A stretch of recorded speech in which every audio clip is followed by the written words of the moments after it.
अभी से जो दिन शुरू हो रहे हैं वो साल के सबसे पवित्र दिन हैं ऐसा कि नहीं है।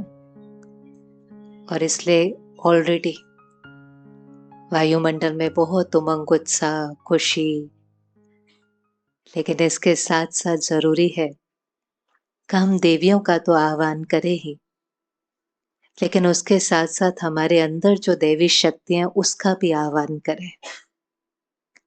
एक बारी अपने सामने जो देवी की मूर्ति है उसको लेकर के आए। कोई भी देवी की मूर्ति, दुर्गा की मूर्ति को सामने लेकर के आए। देवियों का चेहरा कैसा होता है, क्या क्या उस चेहरे में दिखाई देता है, कौन से इमोशंस दिखाई देते हैं, क्योंकि मूर्तिकार सबसे ज्यादा टाइम लगाता है चेहरा बनाने पे। वो जड़ चित्र होते हैं, लेकिन तो भी उनके सामने जाकर के बहुत अच्छा लगता है। थोड़े समय के लिए भी सुख की, शांति की अनुभूति होती है। ऐसा होता है कि नहीं होता है? तो उस देवी के चेहरे में क्या क्या दिखाई देता है? हाँ जी, प्रसन्न मुद्रा है, करुणा है और शांति है, पवित्रता है। नैनों में क्या दिखाई देता है? प्यार है, तेज है और शक्ति है, रहम है। ये सब दिखाई देता है कि नहीं दिखाई देता? तो अगर हम उनका चेहरा देखें तो मुस्कुराता चेहरा है, रहम भी है, शक्ति भी है, प्यार भी है। लेकिन फिर अगर उन देवी के हाथों में देखें, अष्टभुजाधारी देवियां दिखाते हैं ना, तो फिर उनके हाथों में क्या दिखाया हुआ है? शस्त्र दिखाए हुए। थोड़ा सा अगर आप देखें तो कितना कॉन्ट्राडिक्टरी चित्र है। चेहरा इतना गुणों से भरपूर, लेकिन हर हाथ के अंदर क्या दिखाया, हर भुजा में क्या दिखाया है? शस्त्र। और पैरों के नीचे कौन दिखाया है? पैरों के नीचे कौन दिखाया है? असुर। तो क्या मतलब है इसका? पहले तो कोई ऐसा हो सकता है जिसके अष्टभुजा है, तो इसका मतलब कि वो जो चित्र है वो कैसा है? सिंबॉलिक। वो चित्र कुछ कहने की कोशिश कर रहा है, उसके अंदर कुछ आध्यात्मिक रहस्य समाया हुआ है। तो वो जो अष्टभुजा है और जिसके अंदर शस्त्र दिखाई देते हैं, आपको क्या लगता है देवियां हिंसा करते होंगे? हिंसा करते होंगे? तो ये क्यों शस्त्र दिखाए हैं? क्योंकि देवियों की महिमा में हम क्या गाते हैं? सर्वगुण संपन्न, 16 कला संपूर्ण, संपूर्ण निर्विकारी, मर्यादा पुरुषोत्तम, अहिंसा परमो धर्म। माना उनका धर्म ही क्या है? अहिंसा। तो जिनका धर्म ही अहिंसा है, अगर उनके हाथों में इतने सारे शस्त्र दिखाए हैं तो वो किस चीज का यादगार है? और पैरों के नीचे कौन दिखाया है? असुर। तो वो असुर कौन से हैं? क्या लगता है आपको असुर कौन से हैं? बुराई, नेगेटिविटी, कहां पर? तो ये असुर कोई बाहर नहीं है। ये असुर कौन से हैं? हमारे अंदर की जो कमी है, कमजोरियां है, काम, क्रोध, लोभ, मोह, अहंकार, ईर्ष्या, द्वेष, ये हमारे दुख का कारण है। हमें लगता है कि कोई व्यक्ति, कोई परिस्थिति शायद हमारे दुख का कारण है। एक्चुअली नहीं, वो सब एक ट्रिगर का काम करते हैं, लेकिन ये जो अंदर की कमी है वो हमारे दुख का कारण है। और ये जो सारे के सारे शस्त्र हैं, ये शस्त्र किस पर जीत पाने के लिए हैं? उन असुरों के ऊपर। और जब हम उन असुरों के ऊपर जीत पाते हैं तो चेहरा कैसा हो जाएगा? बहुत ही सुंदर, तेजोमय, गुणवान। गुणों से संपन्न हर एक को बनना अच्छा लगता है। किसको अच्छा नहीं लगता? हर एक को होता है मेरे अंदर रहम भी हो, प्यार भी हो, मुस्कुराता चेहरा भी हो। हर एक को मुस्कुराता चेहरा अच्छा लगता है। परंतु परमात्मा ने समझाया कि अगर आपको गुणवान बनना है तो पहले क्या बनना पड़ेगा? अगर वर्चुअस बनना है, गुणवान बनना है, सिर्फ दर्शन नहीं, दर्शनीय मूर्त बनना है, तो वो चेहरा ऐसा हो उसके लिए पहले चाहिए शक्तियां, जो बहुत इंटरनली पावरफुल है। ऐसा नहीं है कि उनके सामने बातें नहीं आती हैं, पेपर नहीं आते हैं, वो भी तो इसी दुनिया में रहते हैं, वो भी इसी समाज में रहते हैं, वो भी इसी नेगेटिव एनवायरनमेंट में रहते हैं, तो उनके सामने भी सारी बातें आती हैं। लेकिन बातों का उनके ऊपर क्या नहीं होता, प्रभाव नहीं पड़ता। जितनी शक्तिशाली आत्मा, उतना उसको बात छोटी लगती है, और जितनी कमजोर आत्मा, उतनी उसको बात बड़ी लगती है। जैसे हम अगर फिजिकली कमजोर होते हैं ना, कभी बुखार आदि होता है, तो पानी का ग्लास भी कैसा लगता है, भारी लगता है कि नहीं लगता है। और वहीं पर अगर हम बिल्कुल ठीक हैं, फिजिकली स्ट्रोंग हैं, बहुत फिट हैं, तो फिर हम कोई भी चीज बहुत आराम से उठा लेते हैं। तो ये जो आने वाले 9 दिन है, ये अपनी कौन सी शक्तियों को जागृत करने के लिए है? आंतरिक शक्ति। और जब एक बार आंतरिक शक्ति जागृत हो जाती है, उसको हम इन्वोक करते हैं, उसका स्वरूप बन जाते हैं, फिर जीवन मेहनत वाली नहीं होती। फिर जीवन कैसी होती है? कैसी चाहिए, मेहनत वाली कि मौज वाली? जीवन वही है, बाहर बहुत चेंज नहीं होता है, बाहर बहुत चेंज नहीं होता, लेकिन सारा चेंज कहाँ आता है? अंदर। जब अंदर चेंज आता है ना, आप बताओ, संकल्प से सृष्टि होती है कि सृष्टि से संकल्प होता है? जैसा हम सोचते हैं वैसी हमारी दुनिया बनती चली जाएंगी, कि जैसी दुनिया है वैसा हम सोचते जाएंगे? राइट कौन सा है? संकल्प से सृष्टि। पर अभी क्या हो रहा है? अभी क्या हो रहा है? बाहर कुछ ठीक नहीं है तो अंदर ठीक नहीं है। तो कौन किसका मालिक है? हम मन के मालिक हैं कि परिस्थितियां हमारी मालिक बनी हुई है? कौन किसका मालिक है? एक बार हम ठीक हो जाते हैं ना, तो हम अपने संकल्पों से अपनी सृष्टि को बदल सकते हैं। हम अपने संकल्पों से कोई भी रिश्ते को ठीक कर सकते हैं। हम अपने संकल्पों से अपनी हेल्थ, अपना वायुमंडल ठीक कर सकते हैं। तो पहली शक्ति, अष्टभुजाधारी दिखाते हैं ना, तो पहली शक्ति जो हमें जीवन में चाहिए रोज रोज, हर रोज, वो है सहन शक्ति। सहन करना चाहिए। शब्द ही थोड़ा अच्छा नहीं लगता ना आजकल, तो ये शब्द ही बड़ा सुन करके लोगों को अच्छा नहीं लगता है। सहन करना शक्ति है कि कमजोरी है? क्योंकि आजकल कोई सहन करता है तो उसको शक्ति समझते ही कहाँ है, उसको तो क्या समझते हैं, और उसको कमजोर समझते हैं। सहन करना किसको कहते हैं?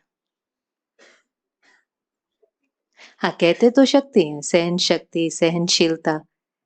लेकिन सहन करना, जब हम कहते हैं मैंने बहुत सहन किया, कई लोग ना ऐसे कहते हैं, मैंने ना इस रिश्ते में बहुत सहन किया, मैंने ना इस ऑफिस में बहुत सहन किया, मेरा सारा जीवन ही सहन करते करते चला गया। किस किस का जीवन सहन करते करते खत्म हो गया?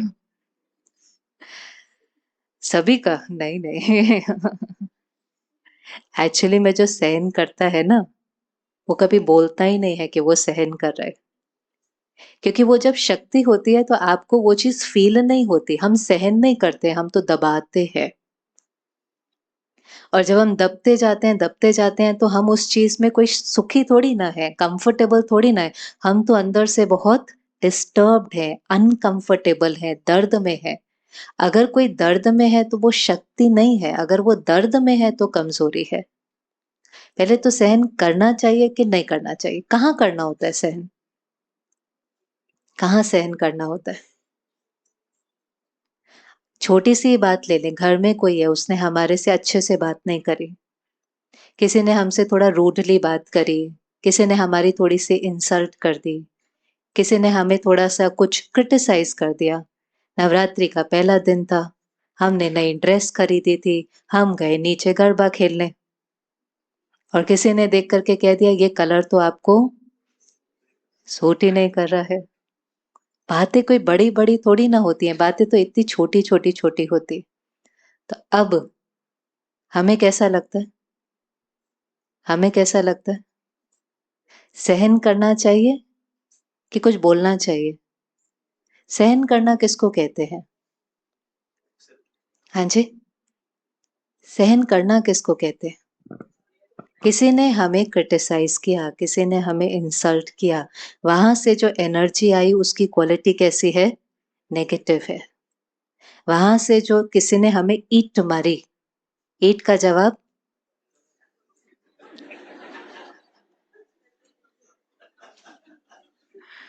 नहीं, अभी तो यही सुनने में आता है, ईंट का जवाब पत्थर से। क्योंकि उसी को तो शक्तिशाली माना जाता है जो ईंट का जवाब पत्थर से दे। अगर कोई ईंट का जवाब चुप रहकर दे या प्यार से दे तो सारे उसको क्या बोलेंगे? ये तो कायर और कमजोर है। वैसे कभी भी आपने थोड़ा सा डिटैच होकर ये सोचने की कोशिश करी है कि उल्टा बोलने में ज्यादा शक्ति लगती है कि चुप रहने में शक्ति लगती है? शक्ति ज्यादा किस में लगती है? पावर? उल्टा बोलने में, उसमें शक्ति लगती है। कहते हमें पता ही भी नहीं चला हमने कब बोल दिया। रिएक्ट करना तो हमारे लिए इतना नेचुरल हो गया कि हमें वो चीज पता भी नहीं चलती है। एक तरफ हम कहते हैं ईंट का जवाब पत्थर से, फिर दूसरी तरफ हम लोग ये कहते हैं कि जो देंगे वो लौट करके आएगा। कहते हैं कि नहीं कहते? Every action has equal and opposite reaction. तो अगर हम ईंट का जवाब पत्थर से देते जाएंगे देते जाएंगे देते जाएंगे तो लौट करके क्या आएंगे? पत्थर। फिर जब लौट करके पत्थर आता है तो फिर हम कहते हैं मेरे साथ ऐसा तो गड़बड़ नहीं है कुछ? मेरा बिलीफ सिस्टम है ईंट का जवाब पत्थर से, तो लौट करके पत्थर आता है तो हम उसको क्वेश्चन मार्क क्यों करते हैं? फिर हमें कहना चाहिए ना, मैंने जो दिया था वही मेरे पास लौट करके आया। हमारे पास चॉइस है कि नहीं है? चॉइस है कि नहीं? ईंट का जवाब पत्थर से देना है या प्यार से देना है, ये चॉइस है कि नहीं है? है। कौन सा वाला चूज करना है? क्यों? आपको पता नहीं, आप प्यार से करते रहेंगे तो फिर धीरे धीरे तो बोलो बोलो, सामने वाला हमारा फायदा ही उठा लेगा। यही तो लोग कहते हैं ना, कितनी बार मैं प्यार से बात करता जाऊं तो ये तो मुझे कुछ समझते ही नहीं है, ये तो मेरा फायदा उठा लेते हैं। तो क्यों जब कोई हमें इंसल्ट करे, कोई गाली दे, कोई हमारी निंदा करे, कोई कुछ भी हमें बोले, वो नेगेटिव एनर्जी वहां से भेजे, तो हम क्यों उनसे प्यार से बात करें? क्यों?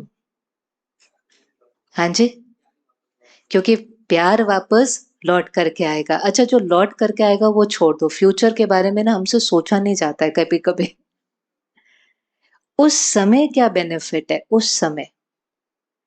ये तो 100% श्योर है कि जो भेजेंगे वो तो लौट करके आएगा, लेकिन उस समय भी अगर मुझे पत्थर भेजना है, माना आपने मेरे से गलत तरीके से बात करी, अब मुझे भी आपसे गलत तरीके से बात करनी है, मुझे आपके ऊपर गरम कोयला फेंकना है, तो पहले हाथ किसका जलेगा? माना आपने मुझे कुछ कहा और अगर मुझे मुख से आपको कुछ गलत कहना है, तो मुख में कहने से पहले मुझे कहाँ क्रिएट करना पड़ेगा? यहाँ पर। आपने मुझे कहा आपसे कोई काम ठीक से नहीं होता, मेरे पास चॉइस है। सहन शक्ति माना सहन करना दबना नहीं होता, चुप रहना नहीं होता। सहन करने का मतलब होता है कि आपका संस्कार मुझे डिस्टर्ब नहीं कर सकता है। वो आपका संस्कार है और हर आत्मा के संस्कार अलग अलग हैं और आत्माएं धीरे धीरे कमजोर होती जा रही। तो वो आपका संस्कार है, आपका संस्कार यहाँ डिस्टरबेंस नहीं क्रिएट कर सकता। उसके लिए मुझे पहले किसका ध्यान रखना पड़ेगा? आपको तो मैं बाद में प्यार भेजूंगी, लेकिन पहले मुझे किसको प्रोटेक्ट करना पड़ेगा? अपने को प्रोटेक्ट करना पड़ेगा। तो आपने मुझे वहां से कहा आपसे कोई काम सही से होता ही नहीं है, या और कोई लाइन आपने ऐसे बोली जो अच्छी क्वालिटी की नहीं थी। अब मैं अपने को प्रोटेक्ट कैसे करूं? अब मैं अपने को प्रोटेक्ट कैसे करूं? क्योंकि हमने अभी अभी कहा था कि जब हमें कोई निंदा करता है या हमारा अपमान करता है या हमारे से सही तरीके से बात नहीं करता, तो मुझे क्या होता है? हर्ट होता है। क्या सामने वाला मुझे हर्ट कर सकता है?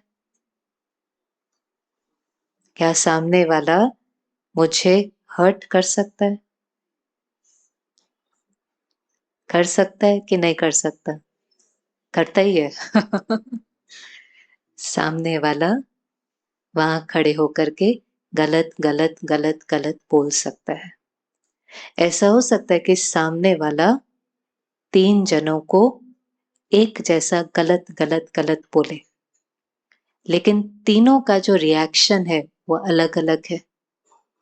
ऐसा हो सकता है?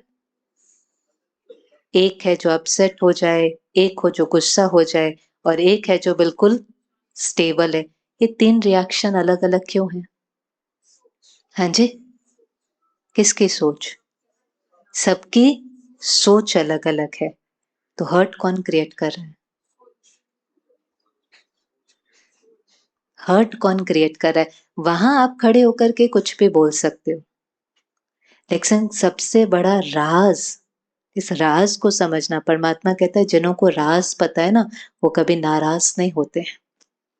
तो राज ये है, आप जो बोलते हो वो मुझे हर्ट नहीं करता है, आप जो कहते हो वो मुझे दुख नहीं देता है, लेकिन आपके कहने के बाद मैं जिस तरह से अपने से बात करता हूं वो चीज मुझे हर्ट करती है। अगर आपने मुझे कहा आप कोई काम ठीक से नहीं करते, आप तो हमेशा लेट आते हो, आपको तो कितना भी समझाओ आपको तो बात समझ में आती नहीं है, आपने कुछ भी कहा, और यहां पर मैंने अपने से कहा, क्या कहा? क्या कहें? हमें ये बहुत होता है कि सब हमारे से अच्छे से बात करें। एक्चुअली में हमें कौन चाहिए जो हमारे से अच्छे से बात करे? कौन चाहिए जो हमारे से अच्छे से बात करे? उन्होंने जो कहा उनको तो नहीं बदल सकते, लेकिन एक ही जना चाहिए जो हमारे से अच्छे से बात करे, और वो कौन है? मैं खुद। सहन शक्ति के लिए पता है कौन सी देवी दिखाते हैं? जगदम्बा। क्योंकि माँ कैसी होती है? माँ कैसी होती है? देवियों को देवी भी कहते हैं, लेकिन माँ माँ कह करके भी पुकारते हैं। तो माँ जो होती है वो बहुत लविंग होती है, बहुत कंपैशनेट होती है, उसका अपने बच्चे के प्रति बहुत अनकंडीशनल प्यार होता है। तो जगदम्बा माना पहले अपनी तो माँ बने, अपने प्रति तो लविंग और कंपैशनेट हो। क्या हम अपने को उस समय कह सकते हैं कि अच्छा ये जो कह रहे हैं, वैसे भी जब कोई गुस्सा कर रहा होता है ना, तो उस समय उनकी मन की स्थिति अच्छी होती है कि नहीं अच्छी होती? जब कोई गुस्सा करता है या इंसल्ट करता है या क्रिटिसाइज करता है, वो पावरफुल है कि वीक है? पक्का बताओ। हमें तो लगता है वो बहुत बॉस चिल्लाता है, तो वो वीक है कि पावरफुल है? क्यों वीक है? क्यों वीक है? पावरफुल नहीं है वो बहुत? हाँ जी, मेंटली ठीक नहीं है। एक्चुअली उस समय अपने को इतना ही कहना है, ये इस समय ठीक नहीं है। ये एक ही लाइन उस समय कहनी है, जो हमें अपने को प्रोटेक्ट करना है ना, उस समय एक ही लाइन अपने को कहनी है, ये इस समय ठीक नहीं है। जैसे कोई तन से ठीक नहीं होता, आप जाते हैं हॉस्पिटल में कभी कभी किसी को मिलने के लिए जो फिजिकली अनवेल होते हैं, तो उनको देख करके आपको उनके ऊपर क्या आता है? रहम आता है। क्यों? क्योंकि वो ठीक नहीं है, उनकी तबीयत ठीक नहीं है, तो हमें रहम आता है। ऐसे कोई हमारे सामने है जो तन से भले बिल्कुल ठीक होगा, लेकिन किससे ठीक नहीं है? मन से ठीक नहीं है।